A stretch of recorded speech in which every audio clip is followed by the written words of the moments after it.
નમસ્કાર. ધોરણ 9 વિષય ગુજરાતી, પ્રથમ ભાષા, કૃતિ 15 ગોદ માતની ક્યાં, અને સર્જક છે ચંદ્રકાંત શેઠ.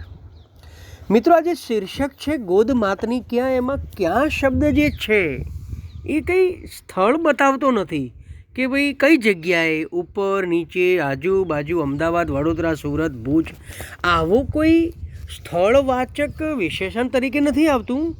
પણ આ ક્યાંનો અર્થ એવો છે કે આ વસ્તુની ઉણપ છે, આ વસ્તુ નથી, એનો ખાલીપો છે, એનો જે જુરાપો છે એ જુરાપો એ ક્યાં શબ્દથી અહીં પ્રતિધ્વનિ સ્વરૂપે આપણને સંભળાય છે.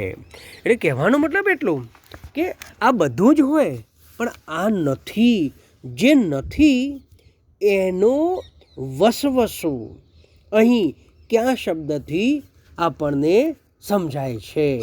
એટલે શીર્ષક જ એવું છે, ગોદ માતની ક્યાં. આ બધું ભલે હોય પણ માતાનો ખોળો ક્યાં. મને બહુ વર્ષો પહેલાં અમે જ્યારે નાના હતા ત્યારે એક ફિલ્મ, ગુજરાતી ફિલ્મ જોયેલી. એમાં એક નાનકડું બાળક છે અને એની માતા જે છે એ ગુજરી ગઈ છે. ત્યારે એ બાળક રમતું રમતું ગીત ગાતું હોય છે કે ભાઈ, માં મુને તારો ખોળો સાંભરે હો માં. આ બાળક એના હાથમાં કોઈક રમકડું છે અને ફરતું ફરતું આ ગીત ગાતું હોય છે, કારણ કે એની માતા જે છે એ મૃત્યુ પામી છે અને એના પિતાએ બીજા લગ્ન કરેલા છે. બહુ વર્ષો પહેલાં જૂની ગુજરાતી ફિલ્મ આવેલી અને એમાં આ ગીત હતું. એમાં એ બાળક પણ માતાના ગોદને એટલે કે ખોળાને યાદ કરીને જે જોરાપો અનુભવી રહ્યું છે, બસ એ જ વાત અહીં કવિએ ચંદ્રકાંત શેઠે આપણને આ કાવ્યમાં કરી છે. અને જુઓ, મા વિશે તો એટલા બધા કાવ્યો લખાયા છે કે એના કોઈ ઉદાહરણો આપણે સીધા આપીએ ધારો કે, પણ છતાંય આ સમગ્ર વૈશ્વિક વિષય છે અને સનાતન વિષય છે કે દુનિયાની દરેક ભાષામાં મા વિશે, માના પ્રેમ વિશે તો ખૂબ જ લખાયું છે. અને એમાંય ગુજરાતી સાહિત્યમાં જો બોટાદ કરે કંઈ જ ના લખ્યું હોત અને ખાલી જનનીની જોડ સખી નહીં જડે રે લોલ એટલું જ લખ્યું હોત તો પણ કદાચ આજે ગુજરાતી સાહિત્યમાં અમર બની ગયા હોત. અને આજે પણ આપણે બોટાદ કરને એનાથી જ યાદ રાખીએ છીએ કે ભાઈ, જનનીની જોડ સખી નહીં જડે રે લોલ. એમ અહીં આ જે સર્જક છે ચંદ્રકાંત શેઠ, જેમનો જન્મ છે 3 ફેબ્રુઆરી 1938. તેઓ ચંદ્રકાંત ત્રિકમલાલ શેઠ ખેડા જિલ્લાના ઠાસરાના પત્ની છે. ઉત્તમ અધ્યાપક તરીકે નિવૃત્ત થયા પછી ગુજરાતી વિશ્વકોશ અમદાવાદની અંદર LD આર્ટ્સ 6 રસ્તાએ ગુજરાતી વિશ્વકોશ નામની એક સંસ્થા આવેલી છે. એ ગુજરાતી વિશ્વકોશમાં એ પોતે કાર્યકર છે, એટલે કે સેવાઓ આપી રહ્યા છે. પછી બાળ વિશ્વકોશ એની અંદર જ ચાલતી બીજી સંસ્થા છે, એમાં સહસંપાદક તરીકે કાર્ય કરે છે. તેઓ મુખ્યત્વે કવિ, વિવેચક અને નિબંધકાર છે. ચંદ્રકાંત શેઠ જે છે એમની જે કોલમ છે, કટાર છે, એ કોલમ ગુજરાત સમાચારમાં દર રવિવારે એમનો લેખ આવે છે ચંદ્રકાંત શેઠનો. તમે જોજો તો રવિ પૂર્તિ આવે છે ને, એમાં એમનો લેખ છે. એમના જે સંગ્રહો છે એમાં પવન રૂપેરી, ઉઘડતી દિવાલો, પડઘાની પેલે પાર, એક ટહુકો પંડમાં શરીરમાં, ગગન ખોલતી બારી, શગે એક જળહળીએ, જળ વાદળની વીજ તેમના કાવ્ય સંગ્રહો છે. ચાંદલિયાની ગાડી, હું તો ચાલું મારી જેમ અને ઘોડે ચડીને આવું છું, એ તેમના બાળગીતો જે છે એ બાળગીતોના સંગ્રહ છે. અને નંદ સામવેદી તેમના લલિત નિબંધોનો સંગ્રહ છે.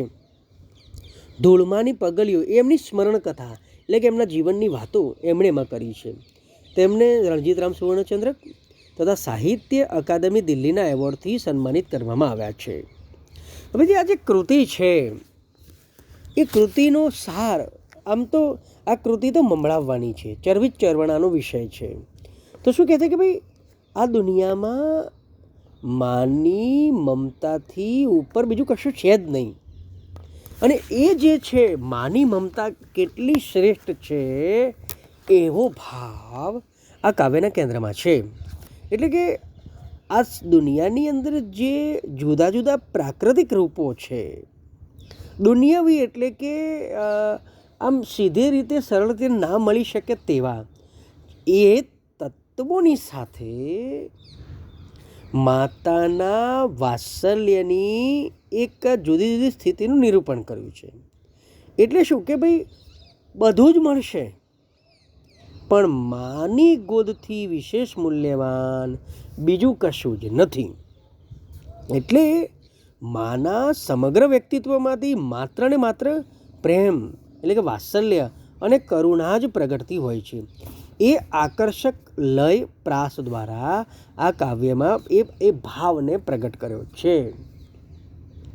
પછી તુલના દ્વારા કહેવામાં કે આ તુલના દ્વારા માતા માટેના ભાવચિત્રો ખૂબ જ સુંદર રીતે ગૂંટાય છે. મતલબ શું કે મા લાગણીસભર શબ્દ છે મા, અને એમાં આ તત્વોને એની સાથે મૂકીને કે આટલું બધું છે પણ આ નથી તો કંઈ જ નથી. એમ તમે દાળ બનાવો કે શાક બનાવો, બધું જ નાખો પણ એમાં મીઠું ના હોય તો કંઈ જ નથી. એમ બસ એમ આ મા જે છે ને એની ગોદની તોલે દુનિયાનું કશું જ આવી શકે નહીં.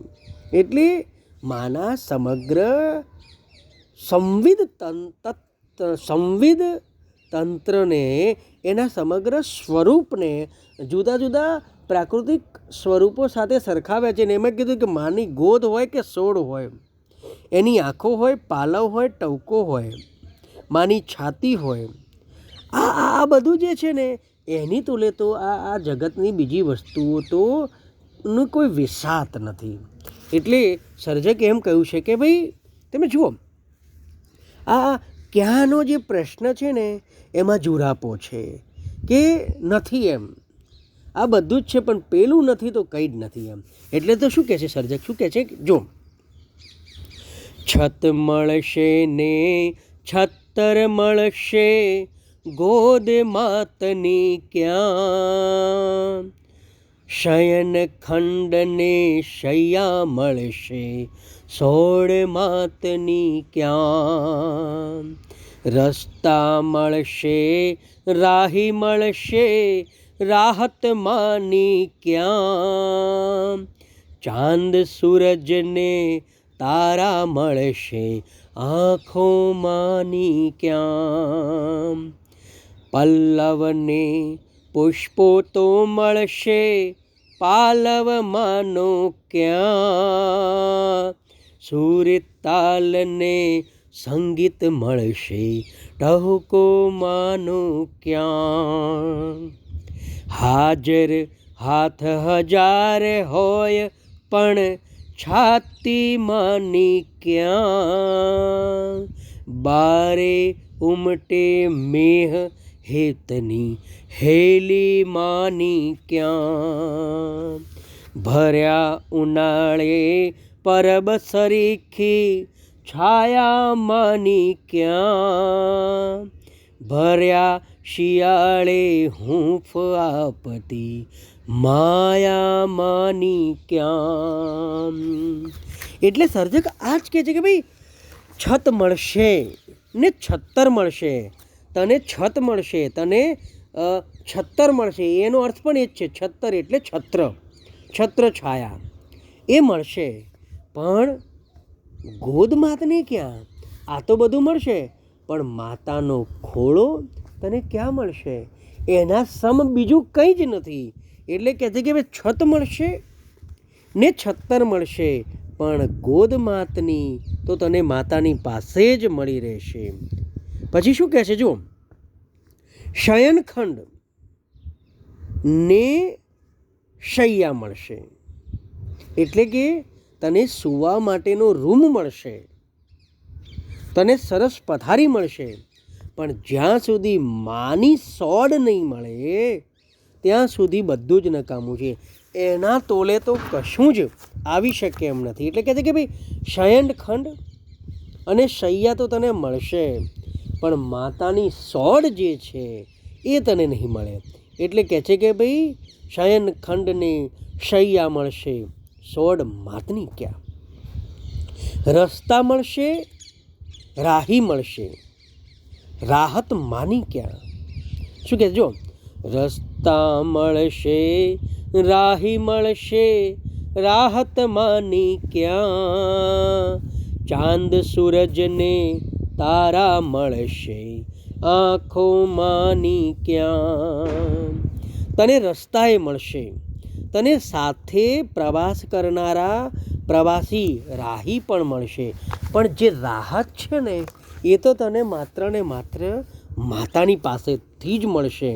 અને જો પ્રકૃતિના કેટલા મોટા તત્વોની સાથે માની આંખોની સરખામણી કરી છે કે ચાંદ મળશે, સૂરજ પણ મળશે, તારા પણ મળશે, પણ માની જે આંખો છે ને એ આંખો તને નહીં મળે તો ભલે ને તને ચાંદ મળ્યા, સૂરજ મળ્યા કે તારા મળ્યા, એનું તેજ મળ્યું, પણ માની આંખોમાંથી નીતરતું વહાલ જે છે એ જ તારા માટે શ્રેષ્ઠ છે. પછી શું કહે છે, પલ્લવને પુષ્પો તો મળશે, પાલવ માનો ક્યાં. સુરતાલને સંગીત મળશે, ટહુકો માનો ક્યાં. તને પલ્લવ એટલે કે એવા કુંપળો અને પુષ્પો એટલે કે ફૂલો જે છે એ મળશે. દાખલા તરીકે પલ્લવનો એક અર્થ પાંદડું થાય, અને પલ્લવ એટલે નાની કુંપળ, નાના નાના પાંદડા એ પણ થાય. જે પલ્લવિત થવાના હોય એ પાંદડા છે. તો કહેશે કે ભાઈ તને પલ્લવ મળશે એટલે કે પાંદડા મળશે, તને ફૂલો મળશે, પણ પાલવ જે છે એનો જે સ્પર્શ, જે કોમળ સ્પર્શ છે એ તો તને માની પાસેથી જ મળશે. એ પલ્લવ પાસેથી કે પુષ્પો પાસેથી તો નહીં જ મળે. અને ભલે તને સંગીત, દુનિયાભરનું સરસ સંગીત મળ્યું, સૂર, તાલ અને સંગીત મળ્યું, પણ માના હાલરડું અને હાલરડાનો જે ટહુકો છે એ ટહુકો એ તો તને કોઈ પણ સંગીત કરતાં પણ અદકેરો છે. એટલે તને એ તો માની પાસેથી જ મળવાનું છે. હાજર હાથ હજાર હોય પણ છાતી માની ક્યાં. બારે ઉમટે મેહ હેતની હેલી માની ક્યાં. કહે છે કે તને મદદ કરનારા, ટેકો કરનારા હજાર હાથ હોય, પણ તને છાતીએ વળગાડી અને તને હૂંફ આપનાર, તને પ્રેમ આપનાર, તારા આત્મવિશ્વાસને કેળવનાર તો માત્ર ને માત્ર તારી માની છાતી જ છે, એનું હૈયું જ છે. એટલે કહે છે કે ભલે ને હાજર હાથ હજાર હોય, પણ માની જે છાતી છે, એની જે હૂંફ છે, એના તોલે તો બીજું કંઈ જ નથી. પછી શું કહે છે કે બારે ઉમટે મેહ એટલે કે ભલે ને બારે પ્રકારના વરસાદ વરસે, પણ હેતની હેલી, આમ તો હેલી એટલે લગાતાર વરસાદ આવવો તે, પણ એ પ્રેમની હેલી જે છે ને એની તોલે તો ભલે ને બારે પ્રકારના મેઘ ખાંગા થઈને વરસતા હોય, પણ હેલી જે છે, માતની હેલી, એના તોલે તો કંઈ જ નથી. અને પછી શું કહે છે કે ભર્યા ઉનાળે પરબ સરીખી છાયા માની ક્યાં. ભર્યા શિયાળે હૂંફ આપતી માયા માની ક્યાં. એટલે ભર્યા ઉનાળે, જેમ ખૂબ તરસ લાગી હોય અને ઉનાળો હોય ત્યારે પરબ હોય, એ પરબ જેટલી આપણને છાયા આપે છે, એના કરતાં એ માની જે છાયા છે એ એવી કેટલીય પરબો આગળ જાણે કે પાણી ભરે છે. એટલે કે માની છાયા જે છે એ જ શ્રેષ્ઠ છે. એની વાત કરી છે કે ભાઈ ભર્યા ઉનાળે પરબ સરીખી છાયા માની ક્યાં, અને ભર્યા શિયાળે હૂંફ આપતી માયા માની ક્યાં. શિયાળો હોય ને તો ગમે તેટલા તમે ધાબળા ઓઢો છો, તાપણી કરો છો, હીટર લગાવો છો, પણ માની માયાના તોલે, એના શબ્દોના તોલે, એના ભાવના તોલે તો કંઈ જ આવી શકે એમ નથી. એટલે મૂળે તો આ જે છે ને એ માતૃપ્રેમનું કાવ્ય છે, ભાવગીત છે. અને આ ભાવગીત જે છે ને એ ભલે શબ્દ આપણે એને ઉર્મી કાવ્ય કહીએ, પણ મૂળ તો એ માતૃવાત્સલ્યથી ભર્યું ઉત્તમ ભાવચિત્ર દર્શાવતું ભાવગીત છે એમ કહી શકાય. અને આ કવિતા ચંદ્રકાંત શેઠે પરિવાર કાવ્યો એમાંથી લીધેલી છે. તો વિદ્યાર્થી મિત્રો, આ જે કૃતિ છે ને એ તો તમે ગાઈને જ્યારે મારી સાથે ગાતા રહેશો ત્યારે તમને મજા આવશે. અને તમને કદાચ જ્યારે માતૃપ્રેમનો નિબંધ આવે, આજે નહીં તો ગમે ત્યારે તમને આ જે કવિતાની પંક્તિઓ છે એ કવિતાની પંક્તિઓ તમે અવતરણની સાથે ટાંકો, અથવા નિબંધની શરૂઆત વખતે જ્યારે તમે એને લખો ને ત્યારે તમારું લખાણ એક વિશિષ્ટ પ્રભાવ પાડે છે. તો વિદ્યાર્થી મિત્રો, હવે જોઈએ શબ્દ સમજૂતી. એમાં પાના નંબર 100 પર શું કહે છે એ તમારે સ્વાધ્યાયના ચોપડામાં લખવાના છે. એમાં ગોદ એટલે કે ખોળો, અહીં માતાનો ખોળો. બીજો સમાનાર્થી અર્થ થાય ઉછંગ. શૈયા એટલે પથારી, બીજો એક શબ્દ થાય સેજ. સોડ એટલે પાસું, પડખું. રાહી એટલે વટે માર્ગું, મુસાફર, યાત્રી, પ્રવાસી, પથિક, આ બધા. પલ્લવ એટલે પાંદડું, પર્ણ વગેરે. પરબ એટલે રસ્તામાં, જો શબ્દ સમૂહ માટે એક શબ્દ આપો એમાં પૂછાય, રસ્તામાં મુસાફરને પાણી પાવાની જગ્યા એટલે કે પરબ. અને રાહત એનો અહીં લાક્ષણિક અર્થ છે અહીં હૂંફ. અને મેહ એટલે કે વરસાદ.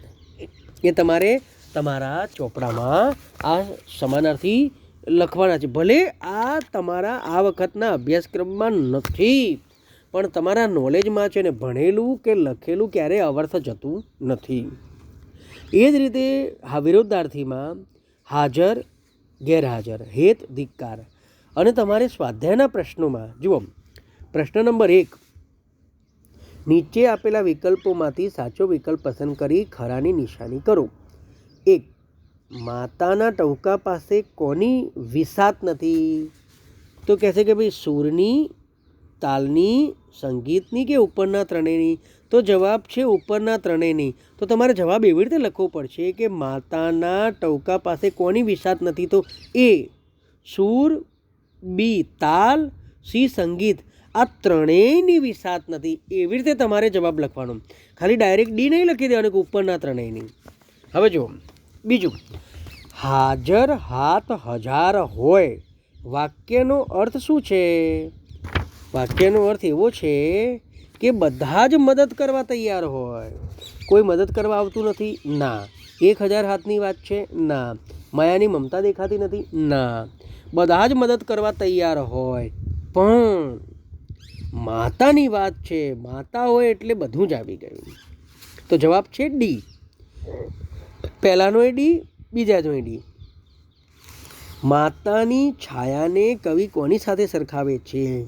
તો જુઓ, માતાની જે છાયા છે એને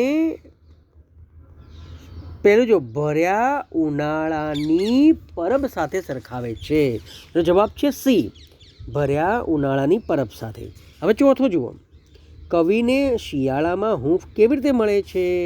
તાપણું કરીને, માતાની લાગણીથી, શૈયામાં સુવાથી, કડકડતી ઠંડીથી. તો માતાની લાગણીથી એને હૂંફ મળે છે. એ વાત તમારે લખવાની છે. એટલે બી. પહેલાં બેમાં ડી, પછી સી અને પછી બી. પ્રશ્ન નંબર 2, એમાં નીચેના પ્રશ્નોના 2-3 વાક્યમાં ઉત્તર લખો. એ તમારે સ્વાધ્યાયના ચોપડામાં લખવાના છે. એમાં માતાની આંખોથી કવિ શું પ્રાપ્ત કરે છે? અને બીજો પ્રશ્ન, માતાના હેતની હેલીને કવિ કઈ રીતે સમજાવે છે? તો વિદ્યાર્થી મિત્રો, તમારે આ જે કૃતિ છે એ ભલે આપણા આ વર્ષના અભ્યાસક્રમમાંથી કટ કરવામાં આવી હોય છતાં પણ એને તમારે લખવાની છે. કારણ કે એ લખવાથી તમારા નોલેજમાં વધારો થશે, તમારા અક્ષરો સુધરશે, તમારી શબ્દ સૃષ્ટિ જે છે, તમારું શબ્દ પ્રભુત્વ છે એ વધશે. તો અહીં આપણે આ જે કૃતિ છે એ કૃતિને પૂરી કરીએ છીએ અને નેક્સ્ટ ટાઈમ આપણે કૃતિ 16 જેનું શીર્ષક છે કુદરતી, એ કુદરતી વિશે જોઈશું. તો અહીં આપણે આ કૃતિ ધોરણ 9ની કૃતિ 15 ગોદમાતની ક્યાં પૂરી કરીએ છીએ. નમસ્કાર, આભાર.